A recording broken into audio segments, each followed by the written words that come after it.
My profession is a retired barber. Oh, I started in 1944 and retired in 2015.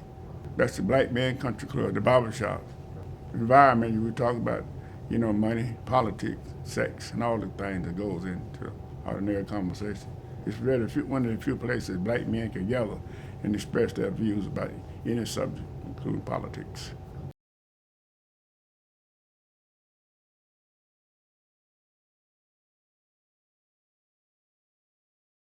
My father was a barber. He had 7 boys, and 3 of his youngest sons was a barber. I'm the youngest of the 7 boys. My father was in World War One, and he was stationed in Germany, so he had a lot of strange thing happen in Pensacola at the time at his barber shop. He had a lot of German customers that had the potato farms in Foley, Alabama. Oh, I should have been started about 12, somewhere 11. I was raised up in the barber shop. My daddy barber all of his life, so I had to be in the barber shop basically every day that I was not in school, shining shoes or cleaning up until I started cutting hair.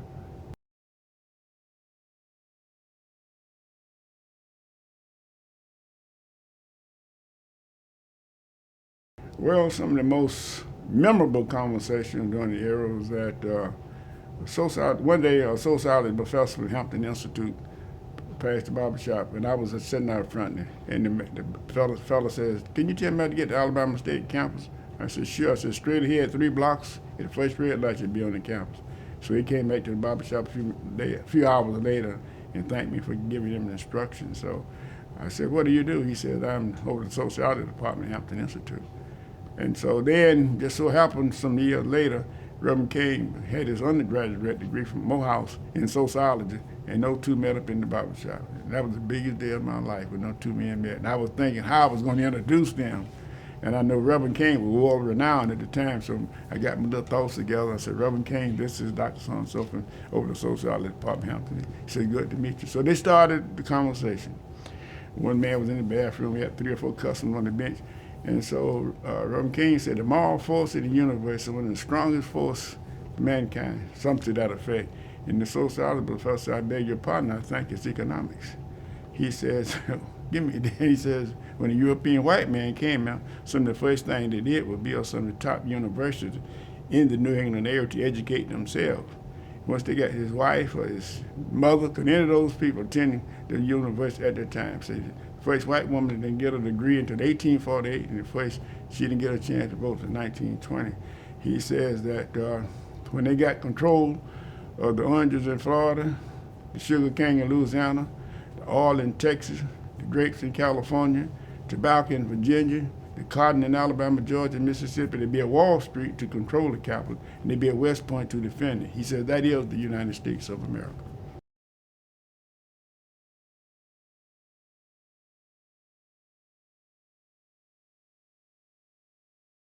Well, one Friday morning, I also was a student at Alabama State College.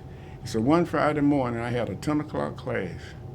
And I did not have a customer at that time, so I was standing out in front of the barber shop, just basically waiting to go to class because I never like to cut another head after 20 minutes to the hour. So I saw this blue Pontiac drive up, and I saw this young man get out. Like any barber, first thing I did was look at his head. And I said to myself, "Oh, heck, I can knock him out in 15 minutes because his hair was short, he had a little mustache." So he came in, and I asked him what was his name. He said, "Martin Luther King." I said, "What are you doing here?" He said, "I'm here to preach my trial sermon at Dexter." I said, "Oh, good to meet you." I said, "I'd go to that church." I hadn't joined then. I started going to the church under Vernon John, which the pastor before King, but I joined under King back in the late 50s. And so after I cut his hair, I gave him the mirror like any new customer to say I liked the back of his haircut. He told me pretty good. So you can tell him about it pretty good. That was an insult. But he came back 2 weeks later. I was busy and the other barber was vacant, but he waited on me. So I remember that sarcastic statement. I said, "It must have been a pretty good haircut." He said, "You're all right." I said, "Dog, this cat, him to be hard to handle. You're all right." Well, he was easy customer to satisfy. He was more particular about his mustache. He had very serious, mustache to be pointed. Right. They're the same each side of his lip. That's the only complaint I had with him was about his mustache.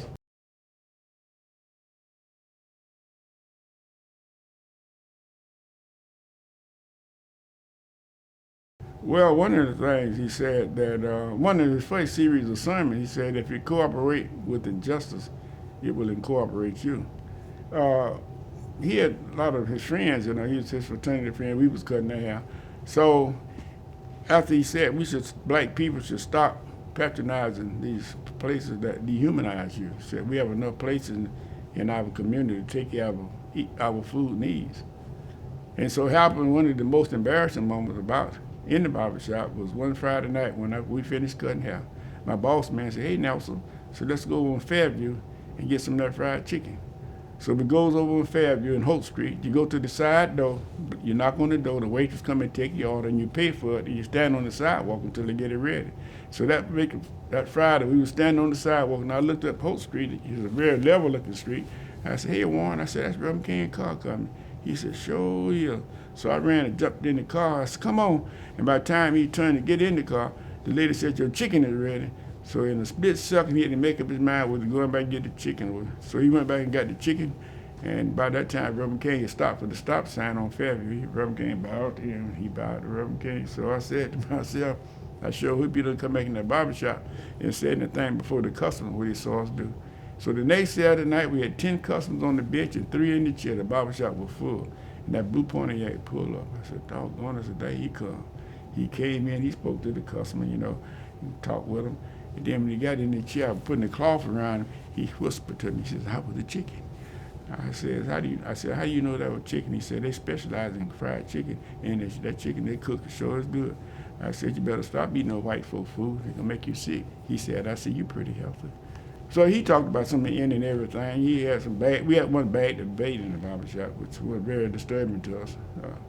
My brother, we had never, in the whole while we was in business, including my father's barbershop, we never had asked anybody to leave the shop with this all of the behavior.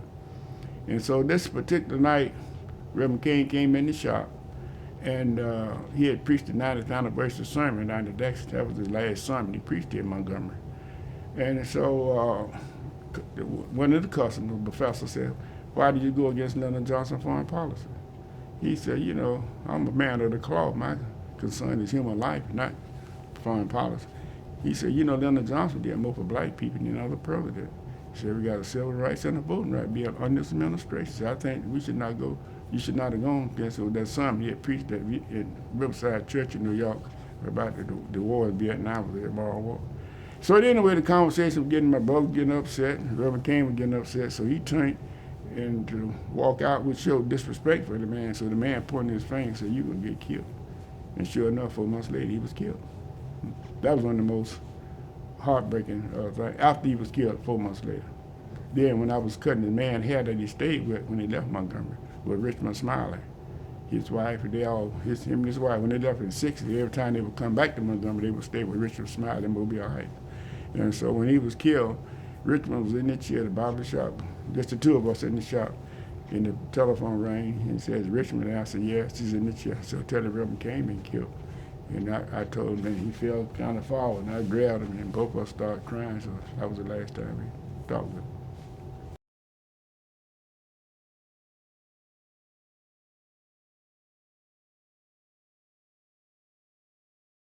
Dr. Hathaway, the first black person to be commissioned by the U.S. government to commission the corn for Booker T. Washington.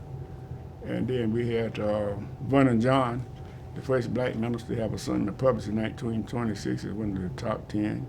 We had Little Richard. Little Richard was in the bar. He stayed in the hotel where the barbershop was located.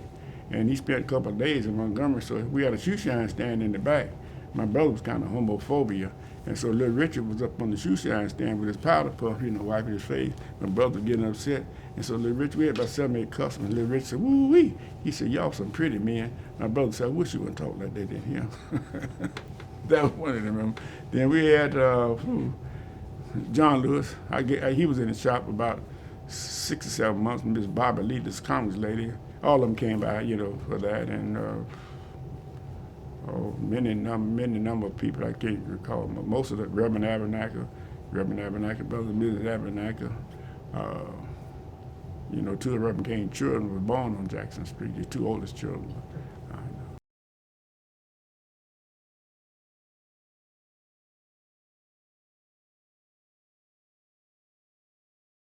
Well, Judge Johnson was a good friend of Clifford Durham, Clifford Doug worked under the Roosevelt administration in communication. He was the one that broke up AT&T and the Bell South and Bella Lang. And also was a good friend of his wife, Ginger Doug. So that was an indirect connection between Judge Johnson and that. But they talked about Judge Johnson, but he's one of the fair-minded judges, very liberal-minded. And we had a lot of respect when he put King under the injunction at the time not to march, because that was another thing that the barbershop conspiracy theory thought he was trying to get more of the military in position for them in case they was attacked. So sure enough, they had the 5,000 soldiers that Fort Benning. They had some downtown in Maxwell Field. I think he was trying to get the military in. And so by Reverend King, intelligent as he was, he marched the people up to a point and had a prayer, then marched them back. Then I think the next day, so the injunction was lifted. So that's when they marched to Montgomery.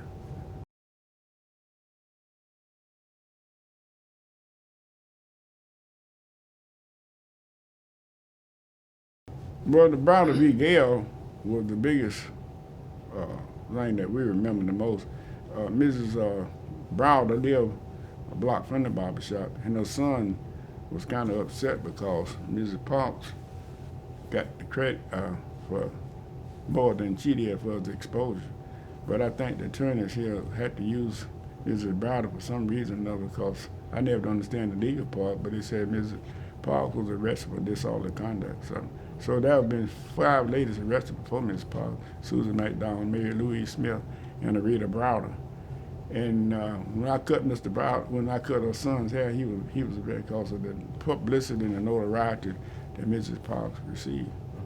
And so, but that's but Judge Johnson ruling was, he was the black people hero in a sense, especially those enlightened people that know about the courts and the fairness of the court system. Yeah.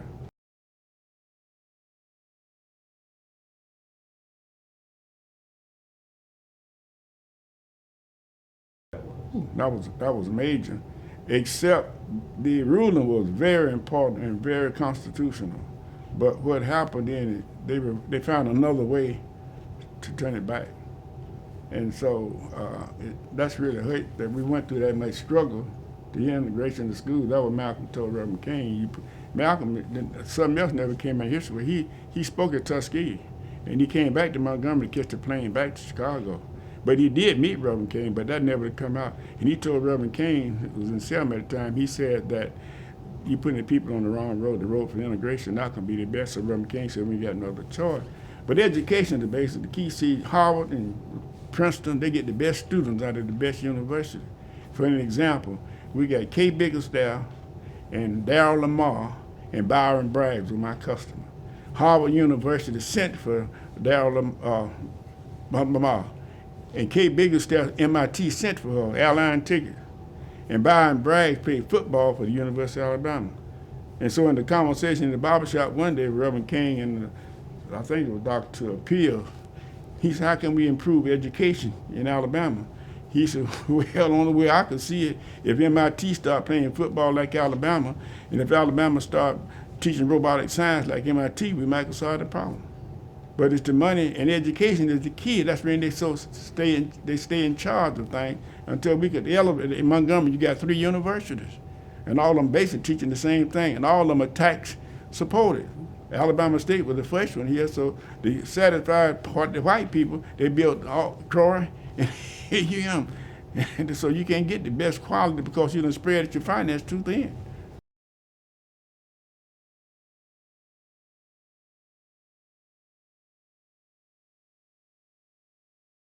This was a story never been told. This was President Jimmy Carter. Mr. Lewis gave me this picture 5 days before he died. This is an original document, signature from Jimmy Carter. And he was the one that got Reverend King basically elected because the 2 ladies, Ms. Joanne Robinson and Mary Fairbanks, wanted one of the black men to be the first president. And instead of one of them, they figured it would be better for a black man to be the president than a black woman. So Mr. Lewis knew if the election was going to be legit, Mr. Nixon was going to win because the NAACP was the only organization black people had at that time. And Mr. Nixon was the president of that. This is Mayor Fairbanks, Joanne Robinson. Okay. In 1944, this lady met a white lady in Cloverdale. I think it was Miss Hugh McGuire, and they said that we do not have a race problem, we got a class problem. And so what happened, so then she went to Mayor Gale. If Mayor Gale at the time was Mayor Montgomery, if he had listened to this lady, we probably still had segregation. She told me, she said, all you have to do is teach your bus drivers how to be more courteous to the black riders. She said most of them had less than a 12th grade education, and when you give them this authority on the bus, he said they misuse it. In 1949, the president of Alabama State hired this lady, Mrs. Joanne Robinson. She the one that did the book, The Women of the Movement. This was Dr. Lawrence Reddy. He was the president of the Schönberg Institute in New York. He retired from the Schönberg and came, he thought the furthest research in black history and black culture, like Schönberg, it started in New York. And he figured Alabama would be a good place for him to further his research. And so when he came to, Dr. Turner gave him an office teaching political science at Alabama State. And that's when he went to India with Reverend King when Nehru invited them up there. And then when they came back, the governor of the state fired Joanne Robinson, Mayor Fairbanks, and Dr. Reddy. They was on the payroll at Alabama State at that time. This was the Southern Courier newspaper. There was a bunch of kids from the Harvard University. They came here to a newspaper, and I got a chance to help them distribute it. And they got more information about Reverend King than any Alabama State Tuskegee all put together, already stacked away. This was Taylor Branch. He came to our party along with Judge Myron Thomas. He was there. That was this lady, Saab, you know, she does all the police work right now, Detective Miss Saab. And that was Taylor Branch. We had him to the party along with, this was James Galblake. He spoke at Auburn University. He came to the party, of course, along with Judge Thomas. And that was the white lady with the blonde hair. That was Mr. Durr's oldest daughter. She was entitled to this. She was in charge of the state after her brother died.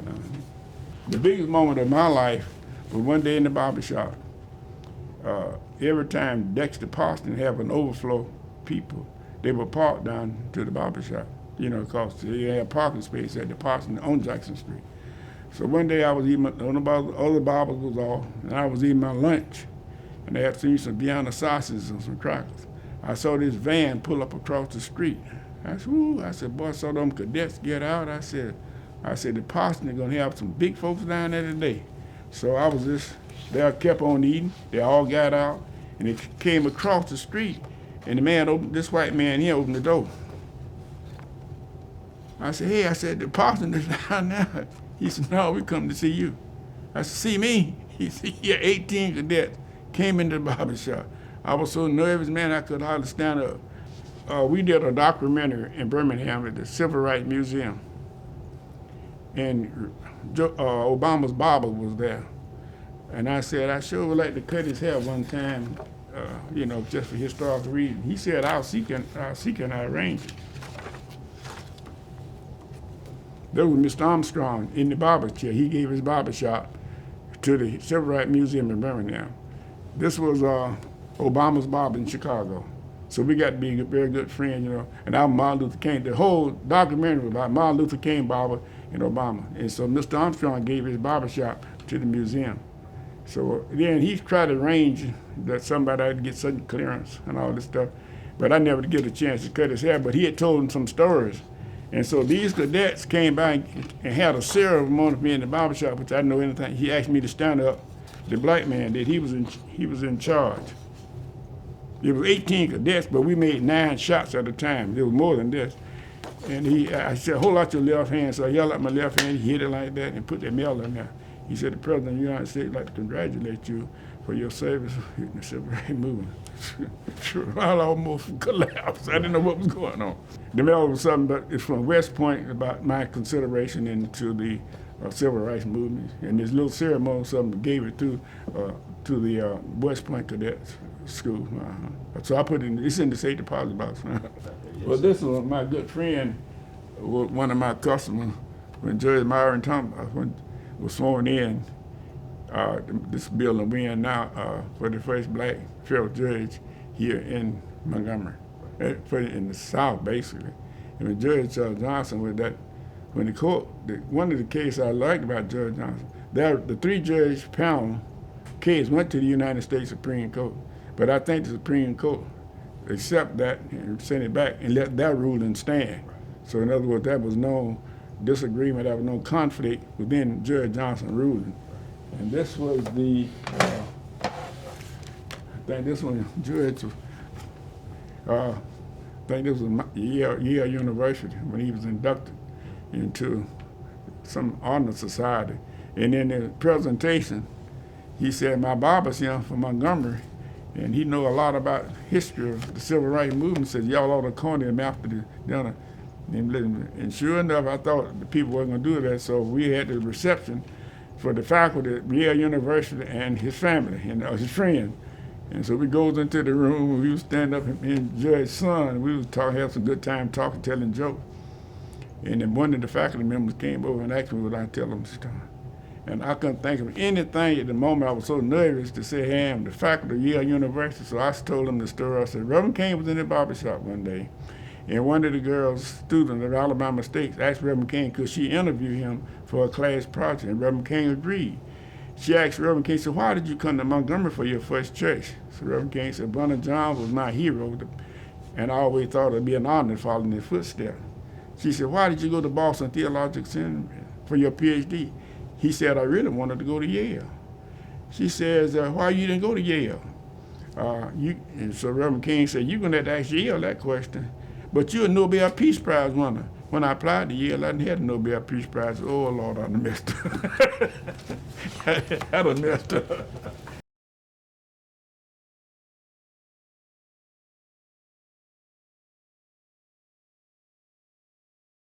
I look at that, basically, I hate to say it later, I look at that as a miracle. With the two black, Clemens in Birmingham and Judge Myron Thomas here in Montgomery. I don't know if it ever happened before, but that's probably the most historical event especially here in Montgomery, that ever taken place here in Montgomery. Because that was the ultimate for the United States. Judge, with the amount of power a fellow judge has within our system. That's real power. That's not nothing to play with.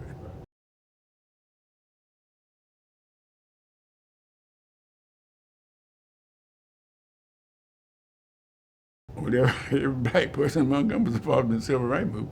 Yeah, I had no official title. Right. No, I was just member of Dexter Church. You know, I was cutting some of the leading figures' hair. Yeah, the boycott. Yeah, the day of the boycott ended. It was a black man. I was cutting at the College Hill barbershop. When it ended, we had a black man worked at the Greystone Hotel then. He was standing on the corner of Hutchinson and Jackson every morning to catch the bus.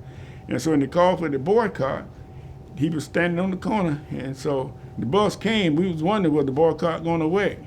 And so we couldn't see whether the man got on the bus or not at that particular time. When the bus pulled off, he was still standing. We hollered, we thought Joe Lewis had knocked out Max Mellon. We hollered so loud, we said it's going to work, it's going to work. That was the very first day of the boycott. Yeah.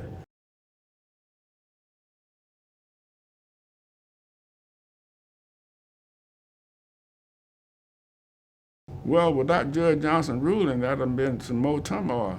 He was very fair-minded, and he carried out the ruling of the Constitution, you know, through the amendments. If we had had another type of, like the Attorney General under Trump, I don't know really what would have happened to the boycott. With that type of lead enforced, see, the judge, when he issued the order, that automatically brought the Army in. And so we don't talk about it in that sense, but if somebody had violated that order, the Army in the last level of it had to enforce it. That's what people said. Lyndon Johnson said, yeah, you can go out there, if you mess on the black folks today, well, I'm going to put the arm on you. And so if you go back and see the original film, when the marchers came into downtown Montgomery, guess who led the march? The white colonel on the Jeep. When we were there, heck, we could hear him shuffling. And when he turned the corner, we saw the white colonel. We thought there was, man, somebody was speaking. We thought it was Reverend King and Abernathy, but the white. Then when we got to the Capitol, Ralph Bunche was the first black to receive the Nobel Peace Prize. So I was standing right by Ralph. So Reverend King they didn't let him go up to the top, but still Reverend King had the microphone. And he said, come on up, Ralph, come on up. So Ralph hollered back at him and said, this is your day, Martin, go ahead. That's when he preached the sermon. How long? Not long. No.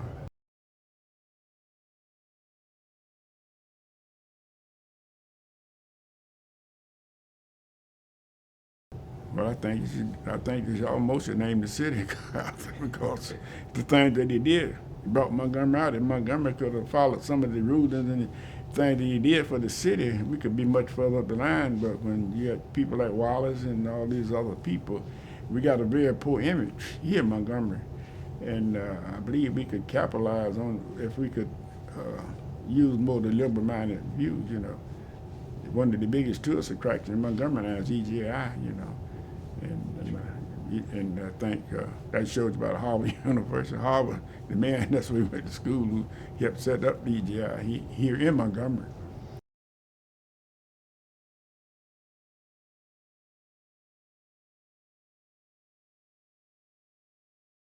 Well, I think it would help them understand themselves better, you know.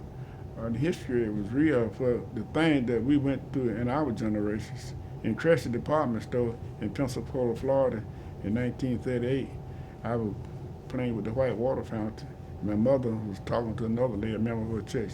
She grabbed me by the head and pulled. My mother never had to spank me the whole while she was my mother, but she pulled my hair so hard. But it was two white men there, so she was not trying to make Uncle Tom out of me. She was trying to save my life. And so I think, back to your question, there's a lot of changes taking place, and I think the punishment should fit the crime.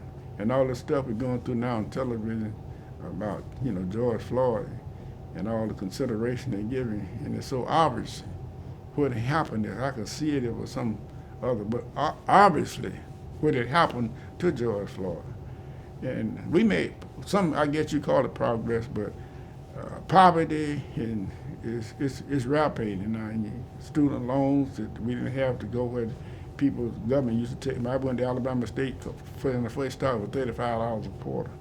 Now the cost of education is going to skyrocket.